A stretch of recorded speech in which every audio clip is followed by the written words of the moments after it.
Welcome to the Bernadette Jackson Podcast, where we are redefining how the world views women with daddy issues by discussing topics, sharing stories, and gaining insight, all from the perspective of a fatherless daughter. I'm your host, Bernadette, the creator of Her Way. Have you ever been like reading books and trying to work on a specific characteristic or area in your life where you know that you need to improve? And you ask God to reveal things to you and to help you in this area. And He starts to give you experiences where you're going to have to like work this muscle out or put you in the fire and make it so that you have to choose between working on things that you said you wanted to work on or reacting in the same way that you always have. Well, that's what's been happening to me. I know a couple of episodes ago, I spoke about the relationship between shame, perfection, and self worth. And I mentioned that I was reading a book named The Gifts of Imperfection by Brene Brown. And anytime I am reading a book, especially one that I think can be like super beneficial or gives me a different perspective on things that I haven't yet thought about, I always try to find ways to implement something in the book that I think can be an improvement for me or just really elevate the quality of my life. So when I was reading the book, it just brought up so many different examples of how I always wanted to be perfect, show up perfectly, and the expectation of perfection that I had for the people around me. And so this very short excerpt from the book, really kind of leads in very perfectly with the the following recording that you're going to hear of me reading a excerpt from my journal some time ago and what the Lord revealed to me in that moment. So, this excerpt reads, "Perfectionism never happens in a vacuum. It touches everyone around us. We pass it down to our children. We infect our workplace with impossible expectations, and it's suffocating for our friends and families. Thankfully, compassion also spreads quickly. When we're kind to ourselves, we create a reservoir of compassion that we can extend to others. Our children learn how to be self compassionate by watching us, and the people around us feel free to be authentic and connected." I feel like that is such a true statement, and it's one that I've actually seen playing out in different ways. But this excerpt that I'm about to share with you is one where it was apparent to me what I had been doing, but I had not been thinking about it in the way that the Lord revealed to me in what you're about to hear. Ladies, I was rereading a journal entry from some time ago, and I realized that the Lord really dropped into my spirit a word about how I was treating people, and ultimately the standard that I had set for myself and how unrealistic it was. So I just wanted to read an excerpt from the journal and then just talk to you about it, because just rereading it really blessed me, and I know that it can bless you. I asked myself, why do I always equate people not being able to answer my questions or accurately relay information to me, or in general, as incompetent? Then the Holy Spirit revealed that it all stems back to my father's story and the way I think value is measured. Because I have always believed that I needed to show up perfectly, without spot or blemish, knowing all the things at expert level in order to be seen as valuable and worthy of love, I hold everyone to that same standard. The problem is that we will never reach the level of perfection that I thought was necessary to be valuable. I also realized that I carried this thinking into my relationships, and anytime I believed someone was incompetent and there was nothing that they could teach me anymore, then everything they said became questionable, and I was all of a sudden moved into the expert role of that relationship. Once I became the expert, I no longer viewed the relationship as valuable, and I would begin to mentally take my exit. This thinking is flawed because everyone doesn't know everything and mistakes are common. My thinking did not extend grace at all. It didn't take into account that our value is placed in the sum total of who we are and not judged by insignificant isolated incidences. So I really wanted to share this with you because I feel like this is going to set somebody free, honestly. I know for a fact that I have held myself to the standard of perfection. And I know that fatherless daughters in general really have the desire to be perfect in everything that we do. There is nothing that we want to put out that we don't want it to be absolutely polished, that we don't want to look as if we know all of the things, that we're an expert, that we're just without spot and blemish. And because we have this thinking, a lot of times not only do we miss out on opportunities because we feel that we don't know enough, or because we feel that what we have to offer does not have enough value for it to be shown, or for it to be displayed or shared with anyone. But also, I believe that it carries over into how we think other people need to be with us as well. And fatherless daughters always live in extremes, and this is just how we are. It's either everything needs to be perfect or everything is falling apart. There is never any gray area. There is never any flow. A lot of times in situations, it has to be exactly the way we see it playing out in our head, or we can't really visualize it happening in any other way where it could be effective or it can work. And so when the Holy Spirit really gave me this word, it really made me stop to think about what standard do I hold people to, and why is it that I don't extend the grace to people that I want them to extend to me? Because if I make a mistake, or if I somehow got something wrong, I'm not expecting that somebody's going to crucify me, or that that I'm all of a sudden going to be looked at as incompetent or not knowing anything or anything. However, like, this is the way that I would treat other people. And the Holy Spirit really had to work on me for a while with this.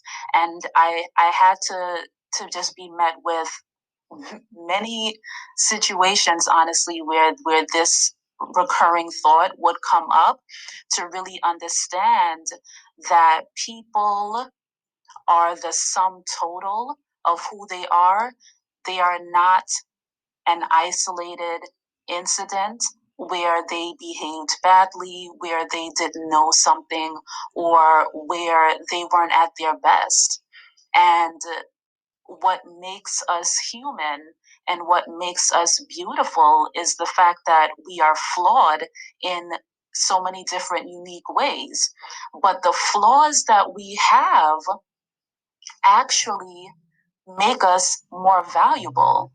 And it's the same with diamonds. Like diamonds have to go through a really, really strenuous, pressure filled process in order to come out smooth, in order to come out flawless, in order to come out as valuable as we view diamonds as. And the process that it takes for them to get there is a constant refining and a constant, like just being put through the fire, you know? And I really think that I finally got to understand that it's the same with us. And that if we allow the Holy Spirit to continue to work on us and to continue to refine us in moments, and if we are open to what it is that He is trying to show us in situations where we are not our best or when we don't show up the way we really want to, that it would really teach us something about who we are and ultimately how we should present ourselves to the world and how valuable we actually are. So I just wanted to share that little word with you. It's one that I really try to keep top of mind anytime I'm interacting with people because I still sometimes slip into just expecting people to be perfect or wanting them to be perfect. And I have to constantly remind myself that not only am I not perfect, I'm not going to be perfect. And that is not a realistic expectation that I should have for anyone. And so I strive now to just be my better self. And my better self is always learning, always growing, realizes that my mistakes are not defining who I am and the value that I have, but they do teach me what I need to know to show up better and more evolved going forward. So I hope this word blessed you the way it blessed me. Have a good day. So, just listening to that again really even gave me more of some insight into the relationship between expecting for everyone to be perfect in every moment and my father's story. I think a lot of fatherless daughters really think that the trauma around their father not being present is somehow an indictment against their character or somehow plays into their worth or their value. And so, because a lot of us have held that belief for so long, we really look at isolated incidences as being the almost like the currency to put into our value bank. So if I can behave perfectly in this moment, or if I show up to this event perfectly, or if this person over here validates me in some way, or if I get the degree that people are expecting me to get, or if I flourish in my career, or if I purchase a house before 30, or if I'm married with children by, society's approved age, or whatever it is that we have attached to our worth or value, we really feel like those are the things that are going to add to our value bank. And so perfection is just the avenue that we have decided to walk down to actually try to continue to put currency in that bank. And so it's so interesting to me now, like just being on the other side of that thinking, how it was really stressful and so tiring to always feel that you need to show up in this particular way or look perfect or always be trying to solve a problem or any of the number of ways that we really try to be polished and perfect. it's just so interesting to me now just to be looking at it from the other side because I just remember how tired I used to be, honestly. Like, I really just remember wanting to just be authentic, wanting to take off the mask or to take the cape off or to just sit down and be. And I just did not feel comfortable doing that for so long that it was almost as if just sitting and just being fully myself in moments felt so vulnerable because it was now me giving a glimpse into who I really was and the thoughts of, well, what if they don't like me or what if they don't accept me or, like, what if I'm not enough or all these different negative limiting beliefs would always pop up. And I'm just really thankful that I've been able to work through those limiting beliefs and I've come to understand that standing fully in who I am and embracing my story in all of its detail has really made it so that I'm able to be fully myself without fear of rejection or shame. And the relationship between perfectionism and shame really causes people, fatherless daughters, and people in general, honestly, to just decide that they're not going to share their entire selves because they don't want for certain parts of their story to make it seem as if they don't have value or for people to somehow now have access to something that they could use against them or they could judge them for. But being set free with just being upfront about my story and really embracing who I am and the road that I've gone down, the lessons that I've learned, the mistakes that I've made really has allowed me to not only show myself grace in moments where I feel like I could have done better, but also to extend that now to my loved ones, to my daughter, to my friends, to people who I come in contact with, dropping the expectation that perfection is required for me to be worthy and for people to be worthy was one of the best things that I could have done for myself because it is now just made it so that I'm free to be exactly who I am, as messy and imperfected as messy and imperfect as that may be, it's me. And even though I strive to improve who I am and, there's things that I want to accomplish, I know now that me, just as I am, right in this moment, without nothing else attached to it, is worthy of love, is worthy of great friendships, is worthy of every good thing.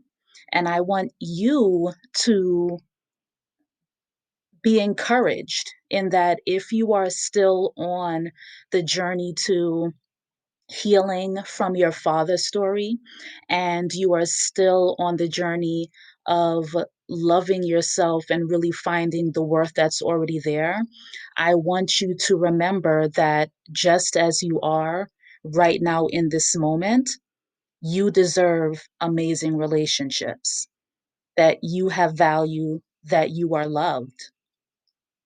And if no one has told you today, I want you to remember that I'm telling you that because it's the truth. If there is anything that you guys would like to share with me, or if there is a topic that you guys would like for me to discuss, as always, you can fill out the form at bernadettejackson.com/help. And if you just want to connect with me on my platforms, then you can reach me at Bernadette N. Jackson. That's BernadetteNJackson on Instagram. You will find a lot of information there. I engage very regularly there. And you'll find a lot of fun things on my IG page. I love you, and I will see you in the next episode. And remember, you deserve amazing relationships.